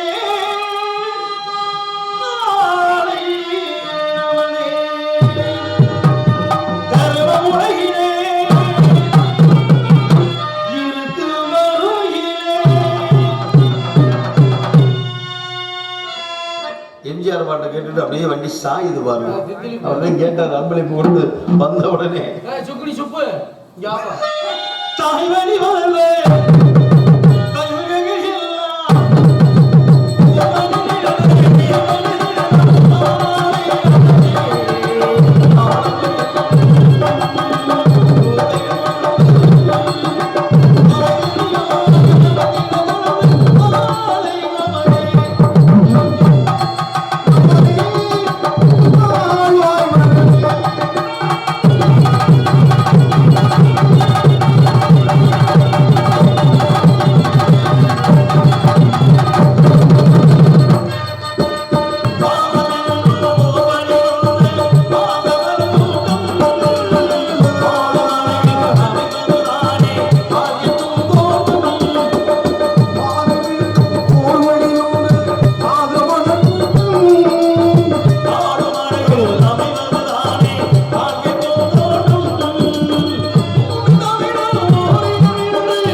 ஈசாரி என்று சொல்லக்கூடிய மூலையில திணை விளைச்சு வச்சிருக்கோம். நாடு தொண்டை நாடு, ஒரு சிற்றூர், நிலமா குறிச்சி நிலம், தட்டை பேர நம்பி தலைவன், தாய் பேரு நங்கை மௌடி, எனது பேரு வள்ளி. எனது பேரு வள்ளி அப்படின்னா எனக்கு எத்தனை பேர் உண்டு? என காரண பெயர், கருத்து பெயர், தத்துவ பெயர், தத்துவ இடப்பெயர், பூர்வீக பெயர், நட்டாப்பு பெயர் என்று சொல்லக்கூடியது. காரண பெயர் உங்களேன் கடக வைக்க பூங்குறத்தியாலுவாங்க. கருத்து பெயர் அப்படின்னா வேங்கை கரசின்னு சொல்லுவாங்க. தத்துவ பெயர் அப்படின்னா பசுங்கிலியாங்குவாங்க. தத்துவ இடப்பெயர் அப்படின்னா விழிமலர்னுவாங்க. பூர்வீக பெயர் அப்படின்னா சுந்தரவல்லின்னு சொல்லுவாங்க. ஆக நடப்பு பெயர் வள்ளி, அத்தியத்தை நோக்கம் காவல், அமைத்திருப்பது வரன், அடைந்திருப்பது பருவம். இதை என்னை பற்றி முழு வரும். அந்த உடனே கேள்விக்கரைகளை தொடுக்கவா தொடுக்கவா தொடுக்கவான்னு நிக்கிறீங்க. நாங்க என்ன பேச போறீங்க, என்ன கேட்க போறீங்க? அருமையான வார்த்தை கொடுத்தீங்க, பெருமையாக இருந்தது, மற்றற்ற மகிழ்ச்சியாக இருந்தது. முறையான பாடல். சங்கரன் போட்ட பிச்சையில வாழ்ந்துட்டு இருந்தாலும் பாஸ்கருடைய பாடல் கதை பாடல், சுவாமிகள் பாடல், வண்டிவெள்ளி கற்கடி மூலமாவே நீ வாழ்ந்திருக்கக்கூடிய நாடு சொல்வதேன்னு இந்த முறையான பாடலை பாடுங்க. இந்த பாடல்கள்லாம் பாடணும். இந்த பாடல்கள்லாம் பாடினாக்கா அவங்க போட்டிருக்க வேசத்துக்கே புண்ணியம். அதை தொட்டு ஆரம்பிச்சிங்க, மிக்க மகிழ்ச்சி. இருந்துட்டாலும் கேள்வின்றதுக்கு வந்துட்டீங்க. நாங்க என்ன கேட்க போறீங்கன்னா, வள்ளுவர் பிறந்தகை அழகா சொல்லி வச்சிருக்காரு. எப்படின்னா, யாகாவா ராயினும் நாகாக்கா காவாக்கா சோகாப்பா சொல்லியிருக்கப்பட்டு நம்ம பேசக்கூடிய வார்த்தை தவறா கொடுத்துட கூடாது. இந்த நாவினை உள்ளிருந்து பேசணுமா? அப்படி தவறா கொடுத்துரும் அப்படின்னா சொல் குற்றத்திற்கு ஆளாகும். ஆரம்பத்தில் சொன்னீங்கல்ல, தீனால் சுட்டப்பன் உள்ளாரும் ஆறாதே நாவினால் சுட்டவடு. நல்ல கொட்டுனா அள்ளிடலாம், சொல்ல கொட்டுனா அள்ளவே முடியாது. ஆக பசித்திரு தனித்திரு வெளித்திரு பானா தலைவினா பட்டிமன்ற வந்தாத்த பதவி வருமா? பாருங்களேன், ஒரு பெண்ணுக்கு பணிவு மட்டும் தான் போதுமா? துணிவு முக்கியம். அந்த துணிவாற்றல் எனக்கு எப்பொழுதுமே அதிகமாகவே இருக்கும். நாங்க என்ன பேச போறீங்க? ஏன்னா ஓரறி உள்ளது மரம் செடி கொடி, ஈரறி உள்ளது புழு பூச்சிகள், மூன்றறி உள்ளது நீர்வாழ் பிராணிகள், நன்கறி உள்ளது பறவைகள், ஐந்தறி உள்ளது மிருகங்கள், ஆறாவது அறிவு மனிதர்களுக்கு பகுத்தறிவு, சிற்றறிவு, நுண்ணறிவு, கேளறிவு, கேளறிவு, பகுத்தறிவு. ஏன்னா எதையுமே பகுத்து ஆராயக்கூடிய அறிவு பகுத்தறிவு. பாருங்களேன், இந்த இடத்துல எதை பேசணும் தெரிந்ததை விட எதை பேசக்கூடாதுன்னு தெரிந்தவர் தான் அறிவாளின்னு இருக்காங்க. இதைத்தான் பேசணும் ஒரு கணக்கு இருக்கு. எல்லாத்தையும் பேசிட முடியுமா? அப்படி இருந்துட்டாலும் ஏன்னா 6 அறிவை காட்டிலும் ஓரறிவு கூட அப்படின்னா யாருக்கு? உங்களை போன்ற ஞானிகள், உங்களை போன்ற சித்தர்கள், உங்களை போன்ற ரிஷிகள் இருக்காங்க. அப்ப ஓரறிவு கூட அப்படின்னா 7வது அறிவு உங்களை போன்ற முனிவர்களுக்கு இருக்காங்க. 8வது அறிவு இறை அறிவுன்னு சொல்லி வச்சிருக்காங்க. இந்த இடத்துல அறிவாளி தான் 3 பாதை, அறிவாளி முட்டாள் தான் 2 பாதை, முட்டாள் தான் ஒரே பாதை இருக்காங்க. வாங்க பேசுங்க. என்ன பேச போறீங்க? ஒரு கண்ணாடியுடைய தன்மை என்ன தெரியுமா? எதையுமே பிரதிபலிக்க கூடியது. கண்ணாடி முன்னாடி நின்று நம்ம சிரிச்சோம்னா அதுவும் சிரிக்கும். கண்ணாடி முன்னாடி நின்று நம்ம அழுதோம்னா அதுவும் அழுகும். ஆனா கண்ணாடி முன்னாடி நின்றுக்கிட்டு நம்ம முறைச்சிட்டோம் வைங்களே, திருப்பி முறைக்காம போகாது. நீங்க முறையா பண்ணீங்கன்னா கண்டிப்பா நான் முறையா வருவீங்க. முறையில வருவீங்கன்னா அவரை என்ன கடையாசி இப்படி பேசி விட்டாலும் வருத்தப்படக்கூடாது. வாங்க சாமி, என்ன கேட்க போறீங்க, என்ன பேச போறீங்க? முன்னேறு போன பாதையில பின்னேறு போகணும். இப்ப இந்த இடத்துல நீங்க எப்படி போறீங்களோ அதை தொடர்ந்துதான் நான் வருவேன் அப்படின்னு சொல்லிட்டீங்க. அப்ப நான் முன்னேறணும், நீங்க அதை பார்த்து பின்ன வரணும். ஆனா முன்னேறு போற பாதையில இந்த பின்னேறு வருவதில் உழவர்களுக்கு தெரியும். வயக்காட்டுல உழுது சால் போட்டு அடிக்கும் பொழுது முன்னால போற ஏறு அப்படி அந்த போட வந்து ஏறு வந்து போய்கிட்டு இருக்குன்னா அடுத்த சால் 1.5 அடி இந்த இடைவெளி விட்டு போகணும். இது உழவு நடந்துகிட்டே போகும். ஆனால் எப்பொழுது அந்த சால்ல முறையாக ஒழுக தெரியாம குறுக்கு சாலை போடுதோ அதுக்கு பேர் தான் சண்டித்தனம் பண்ணக்கூடிய ஏர் சண்டியர். நம்மால் தெரியுமா? நல்லா இருக்கிற ஊருக்குள்ள குண்டிக்கு மேல வேட்டி தூக்கி கட்டிக்கிட்டு டேய் நான் தான் பெரிய சண்டியர் அப்படின்னா தெரியுமா? அதுக்கு என்ன காரணம் அப்படின்னா ஊரோடு ஒத்து வாழ தெரியாதவன் அர்த்தம், சண்டித்தனமாக வாழ்கிறான்னு அர்த்தம். அங்கே உழவிலே வந்து ஒழுங்கா சால் போடாத ஏருக்கு பேரு சண்டித்தனம் பண்ணக்கூடிய ஏர் சண்டி ஏர். இங்க மக்களோட மக்களாக வாழ தெரியாதவன் சண்டிகர். அப்ப நடுநிலைமையாக நல்ல வாழ்க்கை தரத்தை நாம கண்டுபிடிக்கின்ற பொழுது நீங்க சொன்ன மாதிரி நீங்க எப்படி போறீங்களோ அதை போலவே நான் வருவேன்னு சொல்றீங்களே. இப்ப இந்த இடத்துல நான் சரியா போகணும்னு நினைக்கிறேன். ஏன்னா அதை தொடர்ந்து நீங்க வரணும், அதுதான் உண்மை. அப்படி இருக்கும் பொழுது இந்த இடத்துல கேட்கிற கேள்விக்கு ரொம்ப பதில் சொன்னீங்க. அதுல சொன்னீங்க ஏன் அழகா சொன்னான் வள்ளுவன் கூட, அடுத்தது காட்டு நெஞ்சம் பழகி போல் கடத்தது காட்டு முகம் என்றான். உலகத்திலே பொய் சொல்லாதது ஒன்றால் அது நான் முகம் பார்க்கக்கூடிய கண்ணாடினே. அதுலயும் சில விஷயங்கள் இருக்கு, பார்க்கறதுக்கு ஒரே மாதிரி தான் இருக்கும். பப்பாளி விதை பார்த்திருக்கீங்கல்ல, கண்ணை கரையில கருப்பா சுரசுரப்பா இருக்கும். அதே மிளகு பார்த்துக்கீங்களா, அதே மாதிரி இருக்கும்.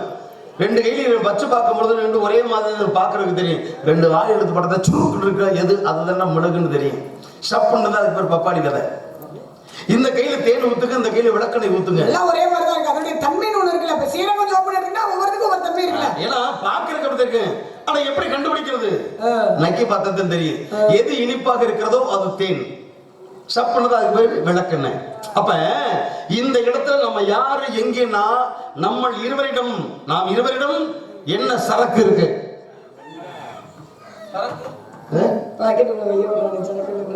நீ உட்காரியா முதல்ல, உன் பழக்கமே தெரியல. சரக்குன்னா ஏன்னா உன் முத்தி அங்கிட்டு போகுது. ஏய் நான் சொல்றது இங்க தொழில் சார்ந்து சொல்லிக்கிட்டு இருக்கேன். நீங்க தொழில் இப்ப ஆய முடியும். முதல்ல உன் புத்தியை கொண்டு போய் ஆமா சரக்குனா பலவிதமான விஷயங்கள், புராண இதிகாசங்களை பத்தி பேசணும். இன்னும் நாட்டு நடப்பு கிடைக்கும் விஞ்ஞானம் வெங்காயம் அனைத்தும் உட்பட நாம் செய்யக்கூடிய இந்த நிகழ்விலே உங்களை சந்தித்து எனக்கு மனமகிழ்ச்சியாக இருந்தாலும் நீங்க சொன்னது போல இந்த இடத்துல நானும் உங்களை கேட்க எனக்கு ரொம்ப கேட்டதுக்கு சொன்னீங்க பதில். நாடு எந்த நாடு? நாடு தொண்டை நாடு சார். நிலமோ? நிலமோ குறிச்சி நிலம். ஊர் சிற்றூர். தலைநகரம் மேற்பாடி கிராமம். தந்தை பெயர்? நம்பித்தலைவன். தாய் பெயர்? நங்கை மோகினி. உனது பெயர்? எனது பெயர் வள்ளி. உடன் மருது. 7 பேர். வந்திருப்பது காவல். என்ன காவல்? திணை காவல்.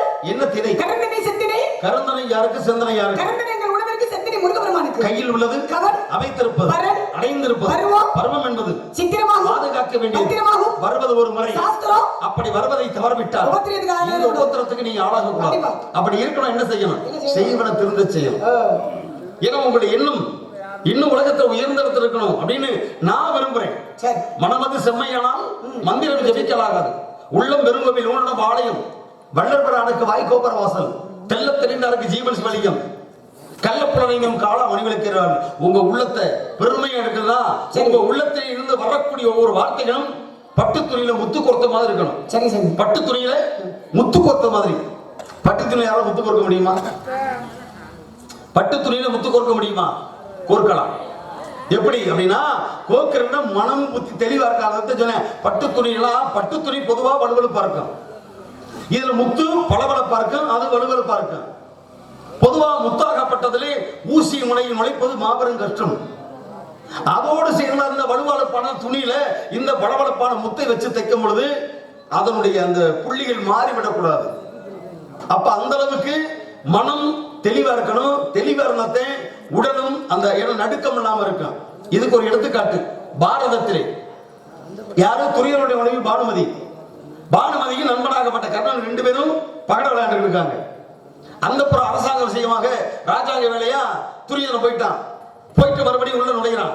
உள்ளே நுழையும் பொழுது வாயிலை எதிர்பார்த்த மணி மன்றமாக பானுமதி அமர்ந்திருக்கிறார். உள்ள நோக்கி கர்ணன் உட்கார்ந்து இருக்கிற 2 பேரும் இப்படி வாப்பாட்டில் உட்கார்ந்து வாசலை பார்த்து உட்கார்ந்து இருக்கக்கூடியவே திடீர்னு துரியனுடைய வருகையை பார்த்த உடனே என்ன ஆச்சு தெரியுமா? ஆத்தாடி நம்ம புருஷன் வர்றாரு, எந்திரிச்சு கௌரவமான முறையில அப்படியே கொஞ்சம் லேசா ஒதுங்கினா. அந்த நேரம் பகடை ஆட்டத்துல அவ தோக்குற சூழ்நிலை. ஆக இவ தோக்க போறதுனால தெரிஞ்சு இவன் எந்திரிச்சு போறா அப்படின்னு என்ன பண்ண கர்ணே படகுடைய இடையை பிடிச்சு இழுத்தான். சிட்டிடையை இழுக்கும் பொழுது அந்த நேரம் பத்தாவுடைய சிட்டாடையில் இருந்தக்கூடிய அந்த முத்து பவளங்கள் பலவிதமான ரவத்தில் சிந்து சிதறிச்சு. அந்த நேரம் கர்ணனை நோக்கி கிட்டத்தட்ட வேண்டியது துரியோதனன் வந்து நிக்க இவள் இடையை பிடிக்கிற நேரம் புருஷன் வந்துட்டான்னு சொல்லி மனம் பதறின. யார்? கர்ணை. என்னதான் இருந்தா நண்பனுடைய பொண்டாட்டி, அடுத்தவன் பொண்டாட்டி இல்ல, அவன் இடையை பிடிச்ச விழுத்து போட்டவன் அப்படின்னு மனம் கலங்கி நின்றான். ஆனா என்னாச்சு தெரியுமா? தைரியம் சொன்னேன். யார்? துரியோதனன் தோல்ல கை போட்டு நண்பேண்டா நீ எப்படி சொன்ன பாரு, நண்பேண்டா என்ன செய்ய அப்படின்னா எடுக்கவோ கோர்ப்பா அப்படின்னா என்ன காரணம்? அங்கேதான் பட்டு துணியில முத்து கோர்ப்பவர்களுக்கு எப்படி தெளிவா இருக்கணுமோ நான் தெளிவா இருக்கேன். ஏன் பண்டாட்டி இடைப்பிடித்து நீ என்ன கலக்கிற தைரியம் வேணுன்றா, இது யதார்த்தமான சம்பவம்டா அப்படின்னு தோல் கொடுத்தான் துரியோதனன். யாரு? கர்ணனுக்கு. அதனால செஞ்சோட்டு கடந்திருக்க சேராதெடுத்து இருந்து வஞ்சத்தில் விழுந்தாயடா கர்ணான்னு சொல்லி அன்று கிருஷ்ணன் பாடுவதற்கே காரணம். இப்ப நிறைய விஷயங்கள் இருக்கு. அதனால நீங்க தெளிவான சிந்தனை இருக்கு, எனக்கு எல்லாம் தெரிஞ்சு போச்சு. அதனால இந்த இடத்துல ஏன்னா மனம் மரபாகப்பட்டது கோடலாக இருந்தால் நூலை பிடிக்க வேண்டும். மனமாகப்பட்டது கோணலாக இருந்தால் மூளை படிக்க வேண்டும். அப்படி படிப்பு என்பது புத்தி சார்ந்தது. கற்பூர புத்தி, கனி புத்தி, கதலி புத்தி தானே. இந்த இடத்துல உங்க புத்தி எப்படி இருக்கும்னு நானும் கொஞ்சம் எதிர்பார்க்கிறேன். வாங்க சாமி பாருங்க என்ன ஆக ஏன்னா கற்பூர புத்தியாவே இருக்கணும். ஆமாங்க, அப்படி எனக்கு பிடிக்காதுங்க. பட்டு பட்டுன்னு இருக்கணும். இல்லங்க பிடிக்காதுங்க. எப்படி கேளுங்க, கற்பூர புத்தி ரொம்ப பிடிக்கும் நீங்க நினைக்கிறீங்க. ஆனால் கற்பூரமாக்கப்பட்டது ஒரு கண பொழுதிலே எரிந்து அணைந்து விடும். அப்ப சீக்கிரமா போயிருது. ஆனா என்னை பொறுத்தவரைக்கும் கரிப்புத்தியா இருக்கணும். ஏன் தெரியுமா, முதலிலே அது பிடிக்கிறதுக்கு காலதாமதமாகும். பத்த வச்சு ஊதி அதுல கங்குபட்டு நெருப்பாக எரிஞ்சு மறுபடியும் அணைஞ்சு தாமதம் என்பது வேறங்க. ஆனா அந்த கரிப்பட்ட நெருப்பு அணிவதற்கு பல நாளிகை ஆகும். அப்ப நின்று நிலைக்குது இல்ல, அப்படித்தாங்க. அதுக்கு பிறகு கற்க கசடான கற்பவை கற்றபின் நிற்க அதற்கு தக. அதனால இந்த கேளுங்க, நீங்களும் கேட்கணும், நானும் கேட்கணும். கேளுங்கள், தட்டுங்கள், தேடுங்கள், கேட்டவன் கொடுத்தவன், கேட்டவன் கொடுத்தவன் கருணை, கேட்காம கொடுத்தவன், கேட்காம கொடுத்தவன் பாரிவல்ல, செத்து கொடுத்தவன், சீதகாதி, வைத்து கொடுத்தவன், கொய்து கொடுத்தவர் குமணவல்ல. இன்னைக்கு நாட்டுல இத்தனை ஏன் என்ற கேள்வி கேட்காமல், ஏன்னா அறுத்து கொடுத்தவர் சிவி சக்கரவர்த்தி, இடிங்க கொடுத்தவர் கண்ணப்ப நாயனார், அப்படி எத்தனையோ பேர் கொடுத்திருக்காங்க. ஆமா, தானம் கேட்டால் தானம் கிடைக்கும், தர்மம் கேட்டால் தர்மம் கிடைக்கும், நீதி கேட்டால் நீதி கிடைக்கும், கேள்வி கேட்டால் பதில் கிடைக்கும், கட்டாயம் பதில் கிடைக்கும். கேளுங்க. ஆக ரவத்திற்கு ஒருவர், தமிழுக்கு இருவர், குலத்திற்கு மூவர், சவத்திற்கு நால்வர், சகலத்திற்கும் ஐவர், சுவைகள் 6, ஸ்வரங்கள் 7, கிரகங்கள் 9, திக்குகள் 8, பசி வந்தால் 10 பறந்து ஆபத்துக்கு உதவா பிள்ளை, அரைமசிக்கு உதவா அன்னம், தாகத்தை தீரா தண்ணீர், தரித்திர மரியா பெண்டிர், கோபத்தை அடக்கா வேந்தர், உருமலை கொல்லா சீடன், பாவத்தை தீரா தீர்த்தம், பயனில்லை ஏழும் தானே, உலகத்துல 7 இருந்து பயனில்லாம போயிருக்கும் சந்திரன் இல்லாத சொல்லிருக்காங்கல்ல. ஆக வருவது போவது வாழ்க்கையில இரண்டு என்ன?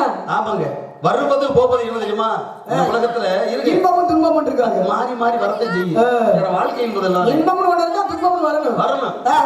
வந்தால் போகாதது மானமும் உயிரும், போனால் வராதது போனா வருவது மானம் உயிரும், ஒன்றால் போது புகழும் பழியும். ஆக நம்முடன் வருவது கூட வருதுன்னா பாவ புண்ணியமும், அடக்க முடியாதது பசியும் தாகமும், அடக்க முடியாத ஆசை துக்கமும். அதே போல தவிர்க்க முடியாதது பசியும் தாகமும், பிரிக்க முடியாதது பந்தமும் பாசமும், எல்லோருக்கும் சமமானது பிறப்பு இறப்பு.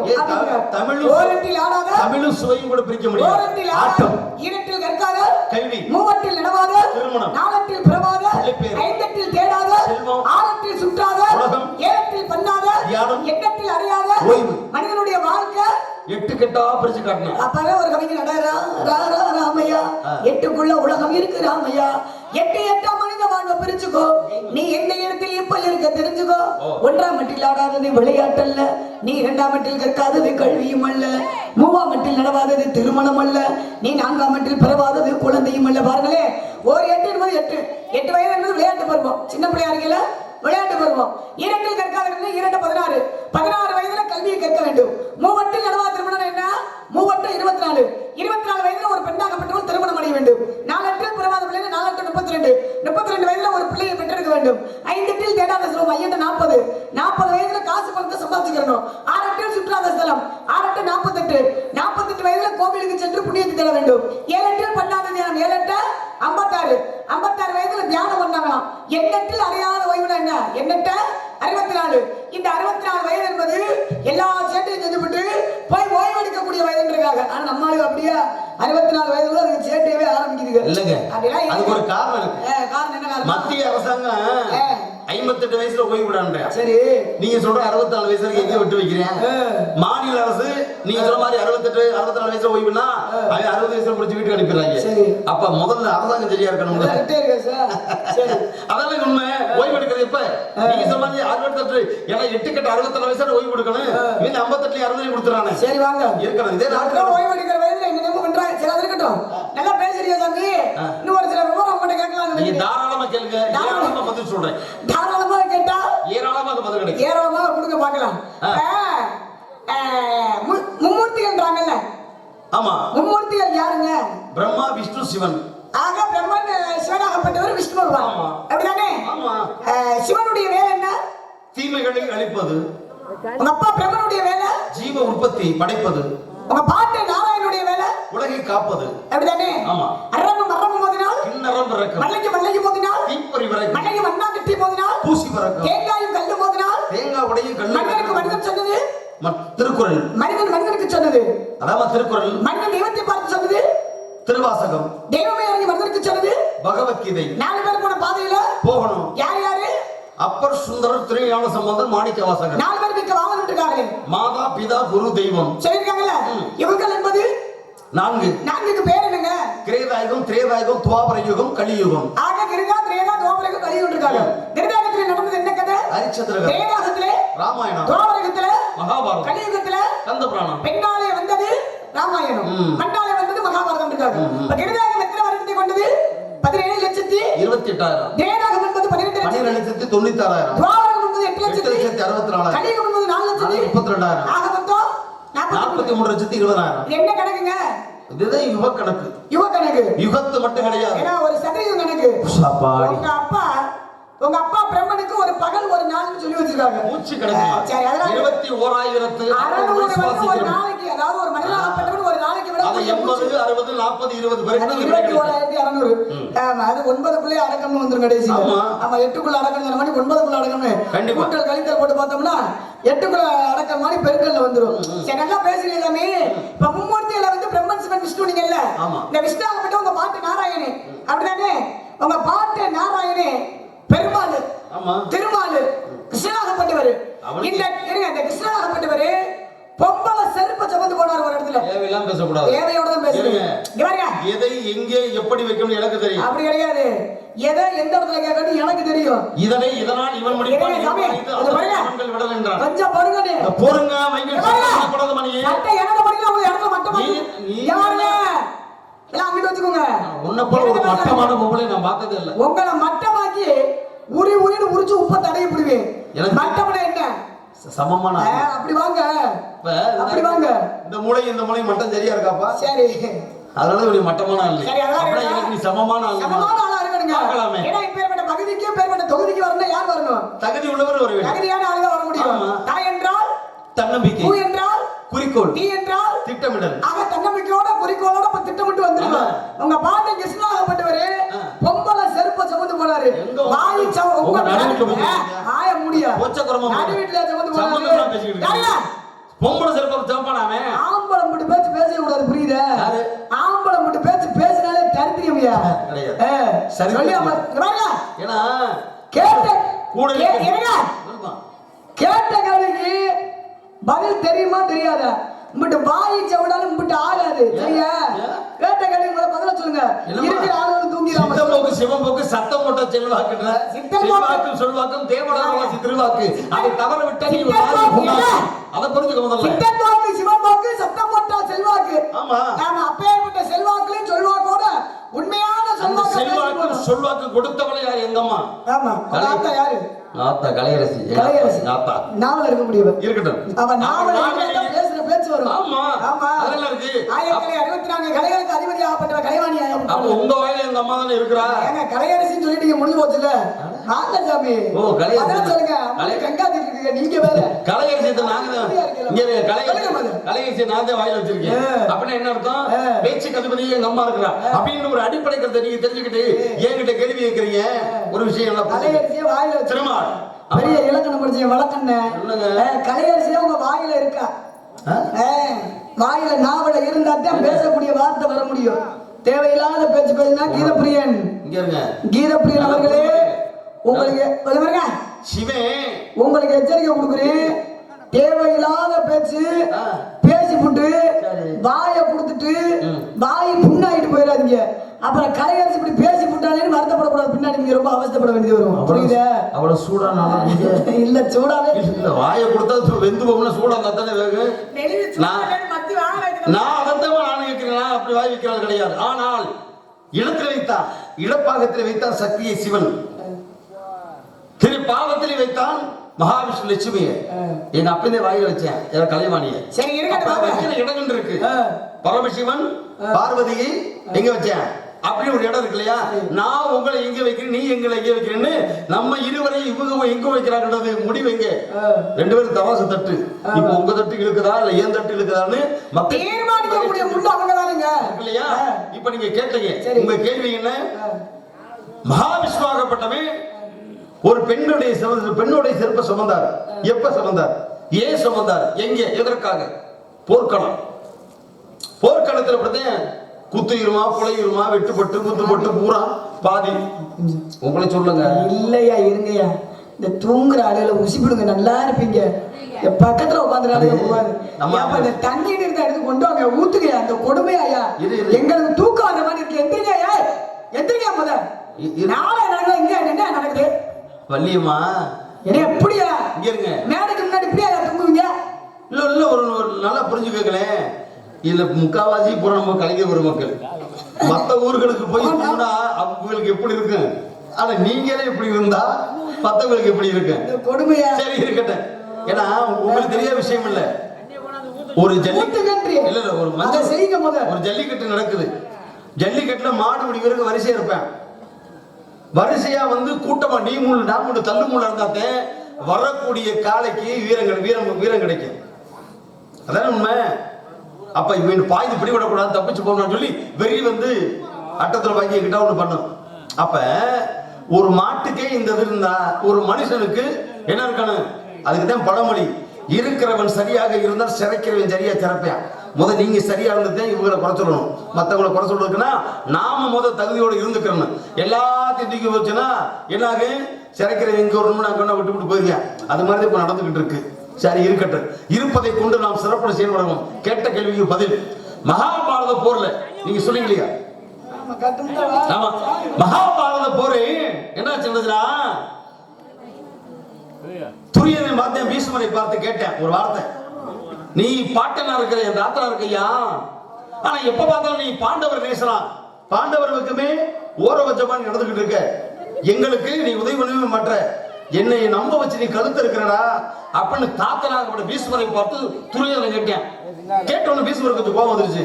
நீ எவ்வளவு பெரிய ஆளு, நீ நினைச்சா ஒத்த அம்புல அந்த பாண்டவர்களுக்கு அடிச்சுட்டு தோசம் பண்ணலாம், அவனை பூரா அடிச்சு முடிச்சு விடலாம், ஆனா நீ என்ன பண்ண, இது வரைக்கும் அதை செய்யாம இருக்கிற அப்படின்னு கேட்ட உடனே பீஷ்மருக்கும் வந்து என்னை பார்த்தாலும் அப்படி கேட்ட, நாளை அந்தி சாயும் பொழுது சாயங்காலம் நேரம் இல்லையா, அந்த பொழுதுக்குள்ள அர்ஜுனனை கொள்ற போட அப்படி வாக்குறுதி கொடுத்துட்டார். யாரு? பீஷ்மர். அப்படி பீஷ்மர் வாக்குறுதி கொடுத்த உடனே இவனுக்கு நம்பிக்கை வந்துருச்சு, இனி நம்ம ஜெயிச்சிருவோம் சொல்லி துரியனுக்கு. ஆனா என்ன செஞ்சிருவா, அந்த இரவிலே போர்க்களத்திலே பாசறை முகாம், அந்த பக்கம் கௌரவர்கள், இந்த பக்கம் பாண்டவர்கள், இப்ப ரெண்டு பேர் பக்கம் முகாம் போட்டிருக்கு. எல்லா ஆட்களும் இரவு நேரத்திலே தூங்கி இப்படித்தான் ஓய்வு எடுத்துக்கிட்டு இருக்காங்க. விடுங்க விடுங்க, ஆமா அண்ணே விடுங்க வாங்க. அப்ப என்னாச்சு, இப்படி ஓய்வு எடுத்துக்கிட்டு இருக்கும் பொழுது அந்த நேரம் பார்த்து அம்மா தங்கச்சி வாமா அப்படின்னு சொல்லி யார பாஞ்சாலியை கிருஷ்ணன் கூப்பிட்டாரு. முதல்ல பொம்பளை பிள்ளைங்க போர்க்களத்துக்கு வரக்கூடாது. ஆனா என்ன தெரியுமா, போர் தர்மத்தை மீறி கிருஷ்ணன் என்ன பண்ண தெரியுமா, பாஞ்சாலி கூட போர்க்களத்துக்கு வந்து ஏன்னா எதுக்குன்னு கேட்கிறார். இரவு நேரத்தில் பேசக்கூட சத்தம் இல்லாம என் பின்னால்வா அப்படின்ட்டாரு. அப்படி வரும்பொழுது என்ன பண்ணாரு, இந்த பாசறை இவங்க முகாம் விட்டு எதிர் முகாம் துரியருடைய முகாமுக்கு கூட்டி போறாரு. யாரு? கிருஷ்ணன் பாஞ்சாலியை. எங்கேனா அந்த முகாமலே தனக்குன்னு குடியில வைத்திருக்கிறார் பீஷ்மர். இரவு நேரத்தில் தூக்கம், நாளைக்கு எப்படி அர்ஜுனனை கொள்வோம் என்று ஒரு தூக்கம் வராம சிந்தனையில் அப்படி நடந்து கொடுத்துக்கிட்டு இருக்கிறாரு. விளக்கொளி சற்று மங்களாக அரை விளக்கு வெளிச்சத்துல இருக்கு. அப்ப உள்ள போய் நுழையணும். நுழைஞ்சா இவருடைய காலில் இருக்கக்கூடிய சலங்கை மற்ற செருப்படி எல்லாம் சத்தம் கேட்டு அந்த பீஷ்மர் திரும்ப அந்த பக்கம் மணிக்கு யோசிச்சுக்கிட்டு இருக்காரு. அப்ப திரும்பி இருக்கா போச்சு, காரியம் எப்படி வரும். அப்பதான் என்ன பண்ண கிருஷ்ண பரமாத்மா, அம்மா தங்கச்சிக்கு வா, கொலுசு, இந்த தண்டை, செருப்பு, இந்த காலனி, இதை பூரா கலட்டுமான்னு சொல்லி வாங்கி அத்தனை வாங்கி தன்னுடைய பட்டு பீதாம்பரத்திலே முடிச்சு போட்டு தொக்க போட்டுக்கிட்டார். இப்ப வா என் முன்னால சத்தம் இல்லாம மெதுவா போனாங்க. போனவனை இவன் காதல சொன்ன வாசகத்தை வச்சு போனவன் என்ன பண்ணா, எதையுமே சட்டு பிரதிபலி எதிர்பார்க்காம பட்டுன்னு போய் பீஷ்மர் காலை தொட்டு கும்பிட்டா. யாரு? பாஞ்சாலி. அவன் பிரம்மச்சாரி, பெண்ணுடைய தன்மை எரியாதவன். இருந்தாலும் இந்த பெண்ணுடைய ஸ்பரிசமாகப்பட்டது இவ்வளவு மென்மையா இருக்கிறது. ஆடமுடைய கையில் யாரோ ஒரு பெண்ணு நம்ம காலடி தொட்டா, தொட்ட மாத்திரத்தை என்ன கொடுத்தா தெரியுமா, தீர்க்க சுமங்கலி பவா அப்படின்னு ஆசீர்வாதம் கொடுத்துட்டார். தீர்க்க சுமங்கலி பவான்னா என்ன, உன் காலத்துக்கும் உன் ஆயுள் உள்ள வரைக்கும் பூவும் புட்டு மஞ்சள் மாங்கல்யத்தோடு வாடணும். ஆனா காலையில என்ன சபதம் கொடுத்தாரு துரியோதனன்ட்ட, நாளை அக்னி சாயும் பொழுதுக்குள்ள அர்ஜுனனை கொள்வேன். அப்ப அர்ஜுனனாகப்பட்டவன் செத்தா இவ இங்க தாலி எடுத்துருவா. அப்ப தீர்க்க சுமங்கலி பவா என்ற ஆசீர்வாதம் பொய்யாகி விடும். கொடுத்துட்டார். நீ கேட்ட இல்லையா, அந்த பதிற்காக பண்ணு தெரியும். எந்த இடத்துல கிருஷ்ண பரமாத்மா உங்க பாட்டை ஒரு பொம்பளை செருப்ப சிவந்தார் இல்லையா, போர்க்களத்திலே பீஷ்மரிடம் அர்ஜுனுடைய மரணத்தை தடுத்து நிறுத்துவதற்காக அன்று கிருஷ்ண பரமாத்மா அழைப்பின் பேரில் சென்ற அந்த பாஞ்சாலி செருப்பை கிருஷ்ணனாகப்பட்டவன் சுமந்தார். இதுதான் நீ கேட்டக்கூடாது. ஒரு அருமையான ஒரு விளக்கம் கொடுத்தீங்க அண்ணே. ஜோரா கைத்தடுங்க சார். இருக்கட்டும். இப்ப நீங்க வந்த விஷயத்தை சொல்லுங்க சார். வந்த விஷயத்தை சொல்லிடுவேன். வந்த விஷயத்தை சொல்லுவேன். இப்ப என் பாட்டு இருக்கட்டும். என் பாட்டு இருக்காரு இல்லையா, நாராயணன், திருமாலு, பெருமாள் சொல்லல. இப்ப நீங்க சிவனை பத்தி பேசுறீங்கல்ல, சிவனாகப்பட்டவன் ஆலயத்துக்கு போறோம். அங்க சிவனை என்ன மாலை போட்டு வணங்குவாங்க? சிவபெருமானுக்கு வில்வ மாலை தெரியுமா? தெரியும். சரி, இந்த உலகத்திலே ஒரு முருகப்பெருமானுடைய ஆலயத்துக்கு போற என்ன மாலை போடுவாங்க? முருகப்பெருமானுக்கு கட்டபொம்மன மாலை சாமி. விநாயகர் பெருமானுக்கு அருகம்புல் மாலை. மகாவிஷ்ணுவுக்கு பெருமாள் திருமால் பாட்டு நாராயணனுக்கு துளசி மாலை. என்ன மாலை? துளசி மாலை. எத்தனை மாலை இருக்கு? ஏன் துளசியை போட்டு வணங்கணும்? ஆஞ்சநேய பெருமானுக்கு வெற்றிலை மாலை சொல்லிருக்காங்க. துளசி மாலை பெருமாளுக்கு ஏன் வணங்கணும்? காரணம் இருக்கு. என்ன காரணம்? மணி ஆயிடுச்சு. ஒரே வார்த்தை.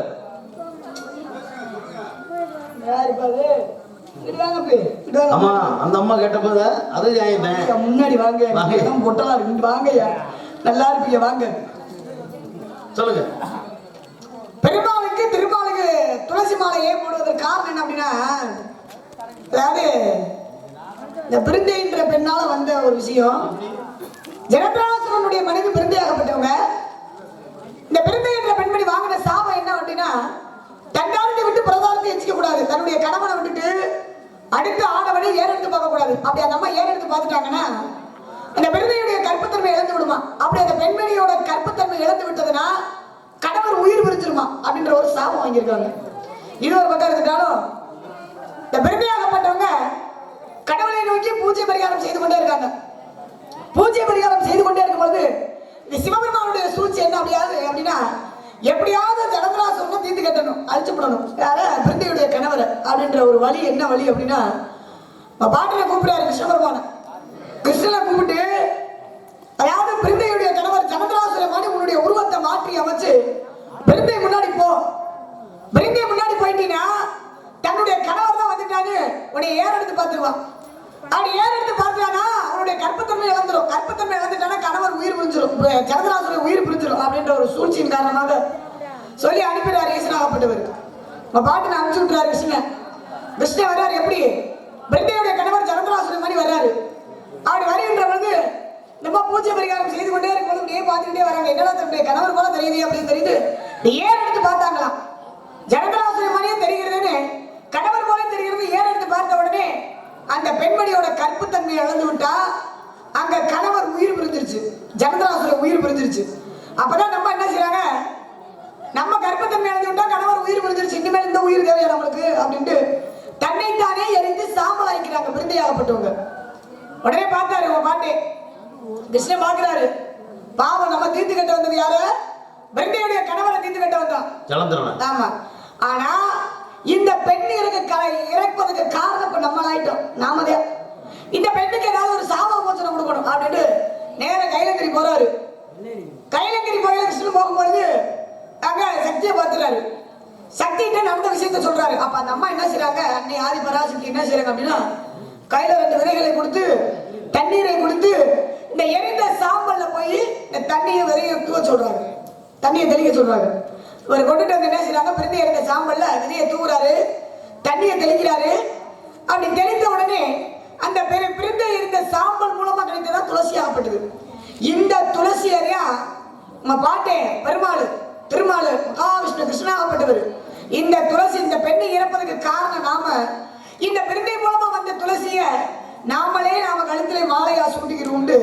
அன்னைக்கு அவரு மாலையா சூட்டிக்கிட்டாரா. யாரு? பெருமாளாகப்பட்டவர். நீங்க கேட்டது குடிக்கலாம். கைதுட்டுங்க.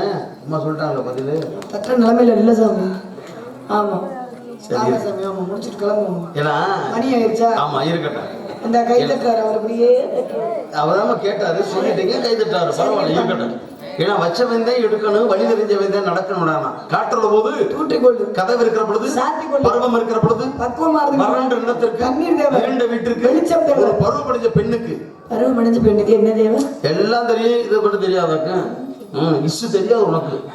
பாவம் கேட்ட கேள்விக்கு ரத்திர சுருக்கமா பதில் சொல்லணும் அப்படின்னு நீங்க வந்திருக்கிற ரணபத்ரகாளியம்முடைய வாசல்ல மங்களகரமான ஒரு பெண்ணுக்கு நல்ல ஒரு ஆண்மணி. அதனாலதான் உனக்கு நான் மாப்பிள்ளை பாட்டு நல்லது ஒரு ஆண்மணி. ஓடியாப்பா ஓடியா. மாப்பிள்ளை மணி ஆயிடுச்சு, வீட்டை பக்கம் கிளம்புவோம் வாங்க. மாப்பிள்ளை ஆமா வேணாமா? மாப்பிள்ளை பாத்து சரியா மணி ஆயிடுச்சு, வீட்டை பக்கம் போனாலும் யாரை கூட்டிட்டு? மாப்பிள்ளை கூட்டிட்டு. ஆமா அதான் மாப்பிள்ளை சும்மா ஓடிமா. என்ன இருக்கு? கந்தன், கடமன், கார்த்திகேயன், குமரன், குகன், குருபரன், சண்முகன், சடாத்தரன், சந்திரவடிவன், சேவர் குடிகள், குக்கடதாரி, மயில்வெளி, எத்தனை பேர்கள்?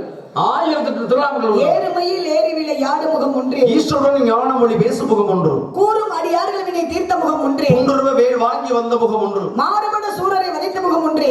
இங்கே வானா போனா அதை திருத்த முடியாது. இப்போதைக்கு சொல்ல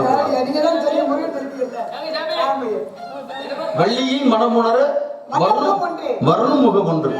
ஆறுமுகமானவர்கள் எற வேண்டும், அன்பருக்கு இன்ப நிலை ஓடி தர வேண்டும், மறந்த பெருமான் என்று அந்த முருகனே உனக்கு புருஷன். அவனை ஏத்துக்கிட்டீங்கன்னா எனக்கு எந்திரிச்சீங்கன்னா எல்லா பையனும் இப்படி வந்து கிடக்கு தூங்குறேன்.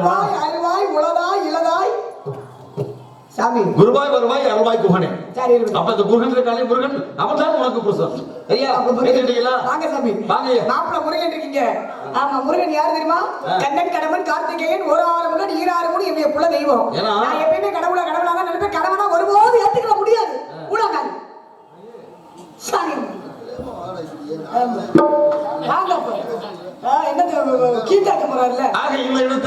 அவனன்றி ஓர் அனுபவம் அசையாது. ஆறுமுகனே உனக்கு புருஷனாக வருவான் என்ற காலத்தாலே அவனை விட்டால் உனக்கு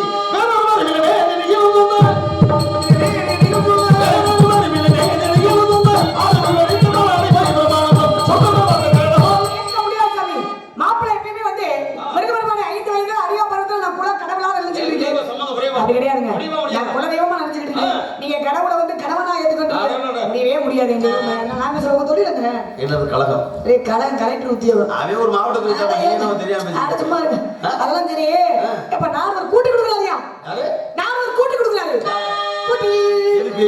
கூட்டி என்ன ஊட்டி? கூட்டி கூட்டி கூட்டி கூட்டி கூட்டி சும்மா தூங்குனாலும் தூங்கி இருக்கும். பாய சுட்டு கிளம்பிருச்சு இந்த அத்தா.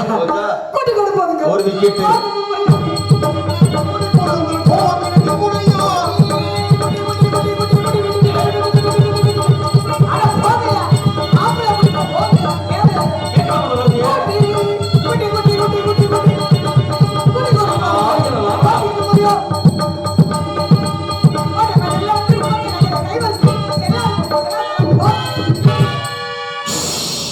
கைவரிசை செல்லாது. ஏன்னா கை பதனம் வாய் பதனம். எதை எங்கே இருக்கின்ற வார்த்தை இருக்கு. நான் கேட்ட பாரு. கூட்டி கொடுப்பது உங்கள் கோத்திற்கு கேட்கலாமா? கொடுக்கலாம். கூட்டி யாருக்கு பாதகம் இல்லாதவர்களுக்கு, அன்பில்லாதவருக்கு அன்பை கூட்டி கொடுக்கலாம், அறிவில்லாதவர்களுக்கு அறிவை கூட்டி கொடுக்கலாம், கல்வியை கூட்டி கொடுக்கலாம், செல்வத்தை கொடுக்கலாம், வீரத்தை கூட்டி கொடுக்கலாம், பொண்ணை கொடுக்கலாம், பொருளை கொடுக்கலாம், இன்னும் சகலவித சம்பத்துகள் எத்தனையோ உண்டு. ஆனால் பெண்ணை கூட்டி கொடுக்க கேட்டாயே மாற்றி காட்டுகிறேன். அதிகால சூரியன் அஸ்தமனம் ஆவதற்குள் உனக்கு மேம்பெருமான் கந்தருக்கு வரமளித்து காட்டுகிறேன். அப்படி இல்லையென்றால் நாரத மகரி செல்லும் வருகிறேன். சத்தியம்.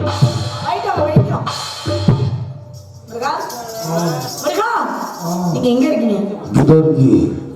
மாப்பிள்ள சீக்கிரம் வாங்க முருகா. சீக்கிரம் வாங்க. நீங்க எப்ப வருவீங்க? எப்படி வருவீங்க? சீக்கிரமே வரணும். சீக்கிரமே வந்து ஏற்கொள்ள வேண்டும். முருகா முருகா நல்லா இருக்கீங்க? முருகனுக்கு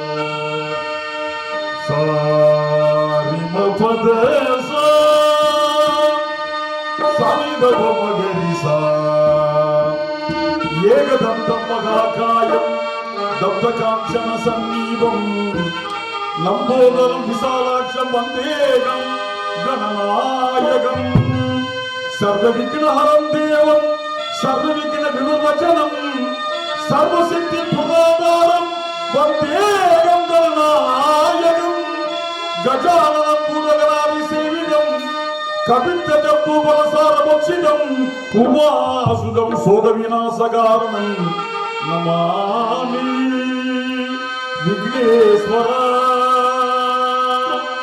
பாத பங்கஜம்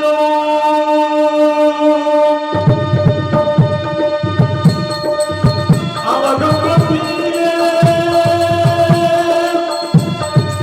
கோயில் கொண்ட தாயே அக்குடம் வருவாயே ரணபத்ரகாளியே ரணபத்ரகாளியே நிலவுலகிலே காத்தொரு புரிவாயே நிலவுலகிலே அழகர் கட்டி தாயே காத்தொரு புரிவாயே இருமுகம் நம்பி வாழ்வாய் காரணரூபி காமேசுவாகரி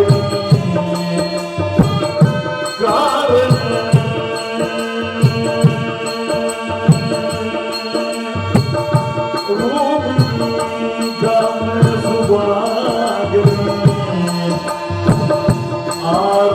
ஆரதிராகி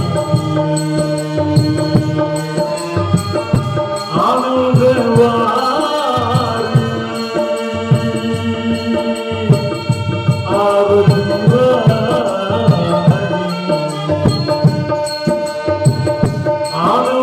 ஆனந்தவாரி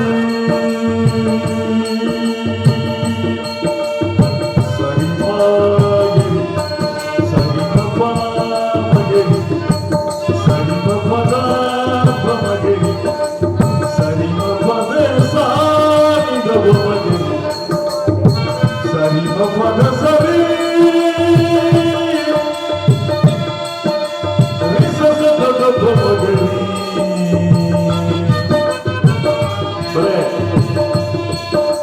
ரிசசதபமகரி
அடியேன் உண்கின்றேன், நீ ஆட்டு வைக்கின்றாய், அடியேன் ஆடுகின்றேன். தாயே, ஆதிபராசக்தி அம்சமே, என் அன்னையே, அழகப்பட்டி தாயே, இந்த பச்சை குழந்தையையும்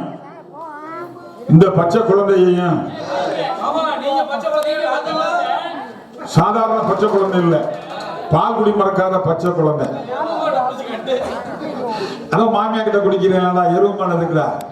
இந்த பச்சை குழந்தையையும் என் அருமை மாப்பிளமார்களையும், என் எதிரே அமர்ந்திருக்கிற என் மாப்பிளமார்களையும், என் எதிரே அமர்ந்திருக்கிற என் தாய்மார்களையும், நாங்கள் எல்லோருமே அறிந்தும் அறியாமல், தெரிந்தும் தெரியாமல், புரிந்தும் புரியாமல் செய்த எல்லா குற்றங்களையும் மன்னித்து எல்லா குறைகளையும் மறந்து என் தாயே காளியம்மா, ரணபத்திர காளியம்மா, எங்கள் அனைவருக்கும் நீ ஆயகளை, அழகு, அறிவு, அதிதானியம், அயராதரம், துணிவு, தனம், பாகியம், போகம், போர், வயது, வீரம், விஜயம், சந்தானம், நோயின்மை, புனிதாண்மை என்ற 16 செல்வங்களையும் தந்து ஆதரித்து காத்து ரட்சிப்பாய் அம்மா.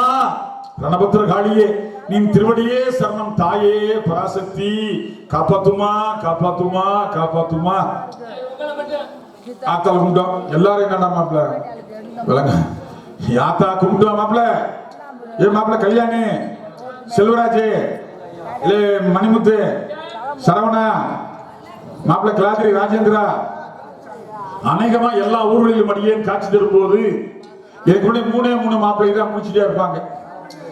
என்னை கண்டதும் எனக்கு மதிப்பு மரியாதை கொடுத்து எந்திரிச்சு நிக்க மாப்பிள்ளைகளே, என்னை கண்டு பயந்து போய் அதன் காரணமாக ஒண்ணுக்கு சென்ற மாப்பிள்ளைகளே, எனக்கு மதிப்பு கொடுத்து ஆங்காங்கே ஒரு கணிச்சு மட்டமல்லாக குப்பரை கணிச்சுங்கிற மாப்பிள்ளைகளே, இங்க தூங்க சங்கர படிக்கடி வீட்டுல தூங்குற மாப்பிள்ளைகளே, எனக்கு மதிப்பு கொடுத்து ஆங்காங்கே ஊதுபத்தி கொளுத்து மாப்பிள்ளைகளே. ஊதுபத்தினா பீடி சிகரெட்டு, சாம்பிராணி சுருட்டு, தீர்த்தம்னா சரக்கு. என்னை காண்பதற்காக கடமைகளை மறந்து கடும் தூக்கத்தை வெறுத்து கடுமையான காரியங்களை எல்லாம் ஒத்தி வைத்து என்னை காணுகின்ற என் உயிருக்கு நேரா மாப்பிள்ளைகளே. மாப்பிள்ளைகளை பாக்குறேன் மாப்பிள்ள. மான செல்வம் அர்த்தம் யா செல்வராஜ். மனுஷனுக்கு காசு முக்கியம். ஆத்தா கருவறையிலிருந்து கல்லறை வரைக்கும் சில்லறை வேண்டியை உணர்ந்த புதைக்கணும்னாலும் சில்லறை கேட்பாங்க. அப்ப இங்க இருக்கிற எல்லா ஆம்பளைகளும், இந்த மாப்பிள்ளைகள் எல்லாருமே பணக்காரங்களாக யாசை. இந்த மாப்பிள்ளைகள் எல்லாம் பணக்காரங்களானா இவங்க ஒரு நடனம் வைப்பாங்க, இவங்க எல்லாம் பணக்காரனா அவங்க ஒரு நடனம் வைப்பாங்க, அவங்க எல்லாம் பணக்காரனா அவங்க ஒரு நடனம் வைப்பாங்க. சரி, ஏன் கரைஞ்சி வர்றேன் மாப்பிள்ளை.